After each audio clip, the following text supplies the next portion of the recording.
Greetings, everyone. I miss being out in public and miss seeing everybody, but like so many of you, I am staying inside, trying to do my best to stay healthy. So I thought, and since I am not going to any poetry readings right now and I'm not going to any book clubs, I thought I would share online. Read some of my poetry that I was so blessed to get to go to Nashville a couple months ago, read at Scarrett Bennett, and I've joined book clubs. So I'm going to do a virtual book club here, and well, I guess it's more of just a recorded poetry reading because at this point you can't ask me questions while I'm reading. But hopefully I can get this online and maybe we can kind of turn it into a little book club event. But I am a published author. I write poetry, nonfiction, and general fiction. And today I'm going to be reading poetry from my poetry book, Looking Seeing. I have written a second book. Hopefully it'll still come out in 2020. But I thought I would share this. Like I said, I've been so blessed to be able to share with readers and meet some of you around the country. So I am going to open up. Here's the intro that I normally give when I am at a poetry reading. And this is so true. Writing is a very personal and spiritual part of my journey. Being a writer is just part of who I am. Ever since I was little, my grandmother had a place in her house where I could tuck myself away in a corner and just write for a while. And I've been doing that all of my life. So I hope in my book that you discover and enjoy all of my quirks and complexities in this collection of poetry. I've tried to live my life in a way that allows me to truly see a wide diversity of people around me, of people who populate this wonderful world that we live in. And I've tried to listen and learn and grow all along the way. And hopefully I bring love along on the journey. As I grow, I've tried to honestly admit and learn from my own failures and weaknesses. I don't claim to be a perfect person or even close to it. And many of you who know me can agree to that. Some of you who think you know me may be shocked at some of these poems. If you tried to neatly place me in your faith category or your political category or your social group, you may have assumed that in all areas of life, I agree with you if I agree with you on one part. However, I hope you really keep reading on this. I am a sum of all of my parts. I am a student of all who opened their hearts and have mentored me. I'm a family member to all who have accepted me, and a listener to all who trusted me with their stories. I am whole, yet I am also unique and complex, like the pieces of stained glass that come together to form one window. I can be a child of God who embraces diversity. I can be faithful and one who fights for social justice. I can be a quiet listener and a loud advocate. It's who I am as the whole, not fitting neatly into any predefined role that someone may wish for me to fill. So here I am as the poet. Enjoy the journey with me. I am going to be open with you. To write poetry is to open your heart and feel something, and to share poetry is to make yourself vulnerable. So I am going to share several of the poems that are in this book. The first one is called Just Me. I am a cream soda drinking, chocolate loving, veggie eating kind of woman. I'm loud when I need to be, but when I'm silent, I still roar. I don't cling to the toxic, but toss it away, and I stay undefinable in the world which craves easily expressed normality. I'm a jean-wearing, Nike-running, nature-embracing, faith-walking, dog-loving, cat-crazy, gerbil-carrying, snake-fearing, back-trail hiking, state park camping, always tired single mom who wakes up early, admires the arts, and never makes my bed, who loves my kids and stays fiercely loyal to friends, who loves to learn and tries to pray and hates separating walls, and has seen the cruelty of AIDS and the horror of abuse, and the pain caused by diversity-fearing peers who assume my whiteness means I think like them. Label me not by your thoughts or your fears. Judge me not by a rumor tossed carelessly around. Condemn me not solely by a past action, which just means I failed and I learned. Judge me not at all, for your approval is not what I seek, but join me on this winding journey to discover the path that leads to just me. The next one I wrote is called Beans on the Stove. And it makes me think of my grandmother. And so many times she lived in North Mississippi. And this just made me think of her. Your deep south kitchen fills my memories as much as the scent of your meals on the stove would fill my senses when I stepped off of the hardwood floor of your dining room onto the black and white linoleum in the place where you worked your magic with the bounty of your garden. If you're hungry now, there's beans on the stove, you would laugh as you sensed my presence, sneaking nearer to you into your red table to steal a biscuit left over from breakfast. That's all you can have for now, you said, and just one bowl, or there won't be any for the rest of us come supper time. I knew that some ham would be in the oven and some fried pies would be waiting nearby, and soon the weather would have a chill in the air, and you would make your famous vegetable soup with the tomatoes you canned last summer, and the last of the beans you pulled off the pole, and some corn from the field, and carrots you told me I had to eat, and creamed potatoes would be in the pot in your hands when you cooked up my favorite meal. And I would help you roll out the dough for dumplings on your counter by the sink, which looked over your lilies when they bloomed. And when the back screen door creaked open and slammed shut in your dusk, you moved your delicacies from the stove to the table, ready for your hungry family to eat what my Nana's hands prepared. And this one is called Shredded Boxes. I think many of you can relate to this. If you have ever felt like that you have been placed in a box that you were not meant to be placed in. I shredded the box you tried to place me in because I decided I couldn't fit in the confining, defining space you offered some of us to sit in, to wait in, to play in. Because as I sat in the box, I began to dream of all of the possibilities for my life. And I began to sketch pictures onto the stiff brown walls that at first felt so soothing and familiar. But then I looked at the dreams I was fleshing out on those walls and wondered what was outside of this box, this label, this expectation of me. And I wondered if my comfort was real or if that too was defined by you.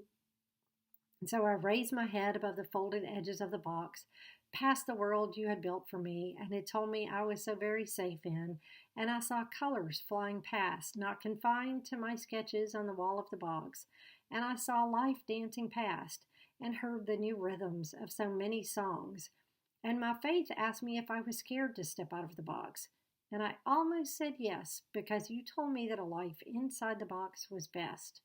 But I tasted the sweetness of the milk and honey being offered, and I felt my legs ache to join the dance. And you saw me and shamed me for forsaking the gift of the box. But I had already felt the pulse of the heartbeat of the new life, the life of the free, and I shredded the box, and outside I found me. I think many of you can relate to that. But this next poem I'm going to read is called LA Beauty. And I wrote it after a trip I took with my kids to LA. We had a wonderful adventure out there. Just absolutely loved being out there in that area. First time for us to go out west. And we took public transportation everywhere we went. And of course, we were enamored by the idea that we were seeing stars and stars' homes and the excitement of who we may run into. But being on public transportation, we also ran into a lot of people that we may not have encountered otherwise. And there was something beautiful about being with the people who lived there, who worked in the studios, who worked in the restaurants, who cleaned the homes. And so I wanted to pay tribute to those people that we met on our journeys. It's called LA Beauty. I stood behind you at the bus stop and saw your tattered bag hanging by your side and saw the coffee-colored designs on your shirt that you had tried to wash away before you left home, and noticed the wear on your shoes and wondered how many miles you had walked in them as you trekked back and forth on your daily tasks. And together we watched as the cars rolled past with their drivers heading off to fulfill another LA dream, and we admired their determination to keep the dream alive because we knew that we had hopes waiting to come alive. And we thought of our dreams as we waited there on the curb in view of the Hollywood sign, and thought of the beauty in the songs and the arts around us, and stepped back into our reality as we boarded the bus with its musty smell and wandering passengers and tired faces. And we sat on nearby rows and looked at businesses and homes we moved past and wondered about the lives of those around us. And then I realized the beauty in our journey as you moved next to the man who others avoided sitting near, and you handed him your cup of coffee, knowing that you would have no other for the day. And an older lady smiled at a young mother holding a tired, crying child and offered kind words to both. And one man handed over his already read paper to the man across the aisle, and one teen sat quietly next to another, sleeping on the route. And we offered seats to those more tired than us as they stepped on, and gave up spots for parents with heavy loads. And no others would know the beauty in those moments along our route, but we carry that love and respect for another with us as we step off onto the paper-dotted sidewalk that leads us to our day. Let's get the next one up here.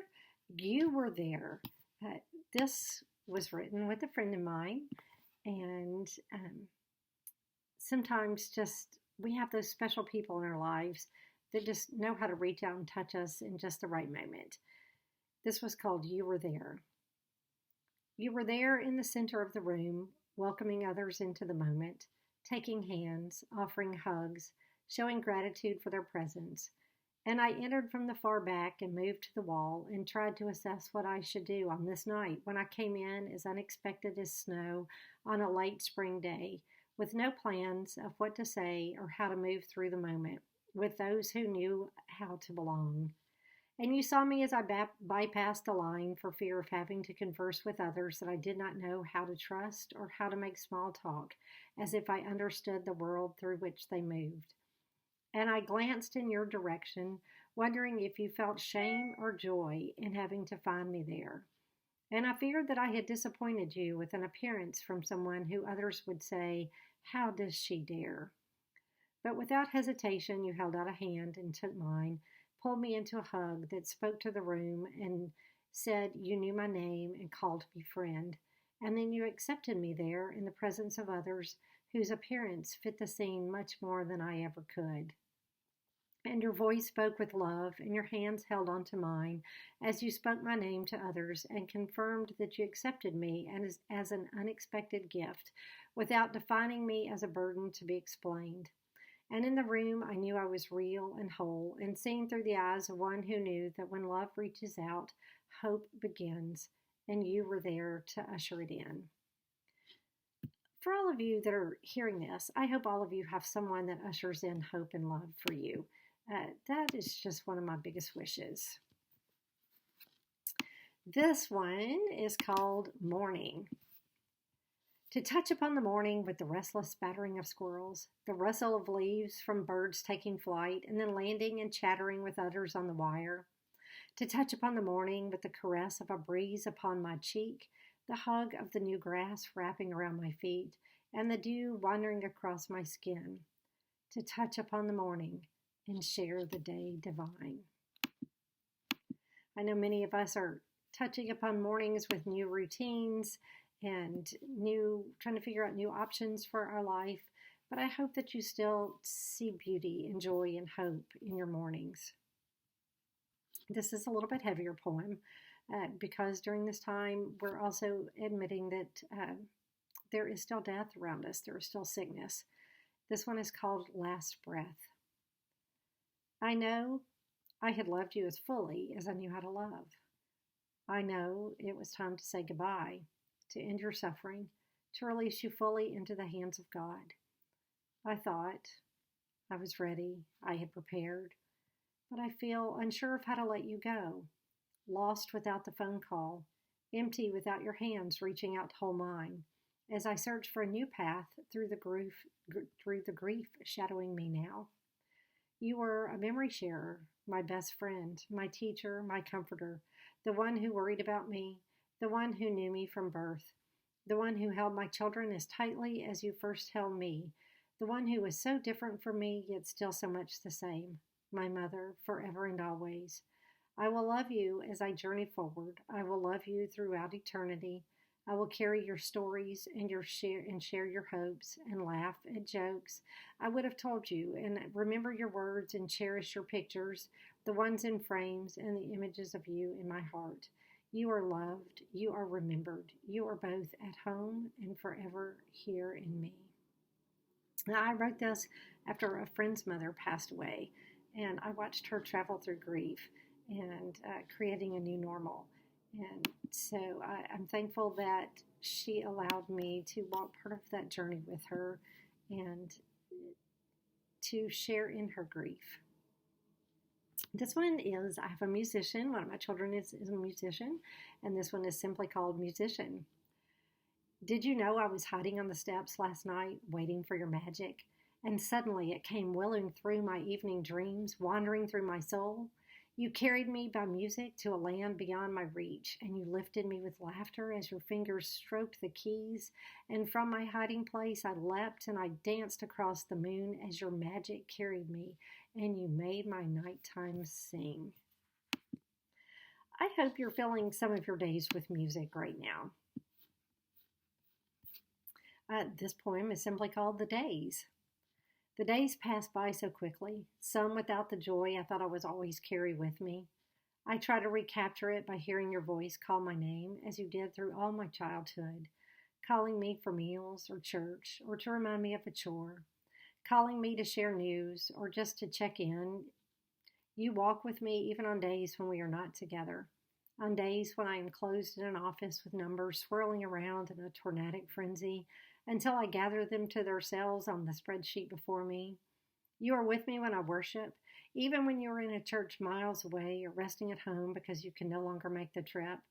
You are with me on the drive to see you in a home that will always fill my heart and soul with thoughts of family and meals and prayers and time that seemed to stop just for a moment when we laughed. I cannot slow time, I cannot heal, but I can love, I can remember, I can live out all that I was taught and hold on to all that I cherish and pass along the stories to all who will listen, and I will remember, and I will love. I think that's what we need to do for each other right now. Remember the good, remember the laughter, remember the meals. Share those memories with others. This one is called From the Steps. I sit tonight and watch the city. The planes hang in the sky, waiting for the right to once again touch the earth. The stars strain to be seen through the glare of lights we cling to. The park is quieter now, but a jogger still pounds the pavement and breathes deeply as if seeking hope. The bus moans past, dropping off the weary-eyed and picking up the soon-to-be. The cat slinks by in pursuit of a meal, but has never tasted the fresh air. I feel the breeze and know that this wind has also touched the bakery down the road. I hear the cars and know that some meetings have just ended and some parties have just begun. Some people are searching for a cigarette and some are trying to stay away from a beer. The sights and sounds and feelings all belong to my city, and I am part of all of this from my spot on the steps. And I'm going to end with one called In Celebration of Our Awakening. We are in a time where we're struggling, but there is hope, there is love, there is still joy to be had. We will awaken from this time of uncertainty and this time of questioning, and we don't know what it's going to look like on the other side, but having all the answers right now is not what's important. We awaken from our deep slumbers, arising from long winters, which buried us in sorrows and burdens that froze our soul, and in the season our spirit hibernated out of the instinct for survival. But now we awaken and rediscover ourselves. We find in us a child, celebrating dawn as if it were the first. We find in us a lover, embracing all things, beloved in us and around us. We find in us a warrior, charging forth with courage, as if no one could stand in our way. We discover our roots, which seek out sustenance as they are caressed by the rich soil through which they move. And we celebrate our new growth, and we reach up to you, Holy Mother, and we feel your warming powers which have awakened us this day. So, thank you for letting me share my poetry with you. I hope all of you find blessings in this uncertain time. I hope all of you find renewed strength, find comfort, find peace, find hope, find joy. Keep reaching out to people, keep hanging on, and may we all get through this together, for we are better together.